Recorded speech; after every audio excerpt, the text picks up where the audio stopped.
আসন্ন রাজ্য সম্মেলনকে সামনে রেখে বৃহস্পতিবার বৈঠক করল সিপিআইএম ত্রিপুরা রাজ্য কমিটি। সম্মেলনে প্রস্তাবিত খসড়া নিয়ে এদিন আলোচনা করেছে সিপিআইএম ত্রিপুরা রাজ্য কমিটি।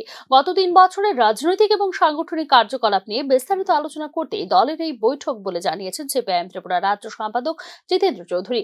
বৈঠকে আগামী 3 বছরের যাবতীয় কর্মকাণ্ডের রূপরেখা তৈরি করা হয়েছে বলেও সিপিআইএম ত্রিপুরা রাজ্য সম্পাদক জিতেন্দ্র চৌধুরী জানিয়েছেন। উল্লেখ করা যেতে পারে, আগামী 29, 30 এবং 31 তারিখ অনুষ্ঠিত হবে সিপিআইএম ত্রিপুরা রাজ্য সম্মেলন। গত 3 বছরের রাজনৈতিক পরিস্থিতির মূল্যায়ন এবং আমাদের সাংগঠনিক কার্যকলাপের হিসাব নিকাশ এই সম্মেলন আলোচনা হবে। তার জন্য একটা খসড়া প্রতিবেদন তৈরি করা হয়েছে।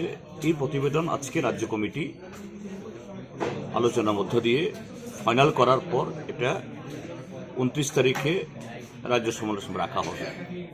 সেটাই চূড়ান্ত করার জন্য আজকে আমাদের এই সভা, অর্থাৎ 23তম পার্টি সম্মেলনের পর এটাই রাজ্য কমিটির শেষ সভা, 24তম সম্মেলনের আগে।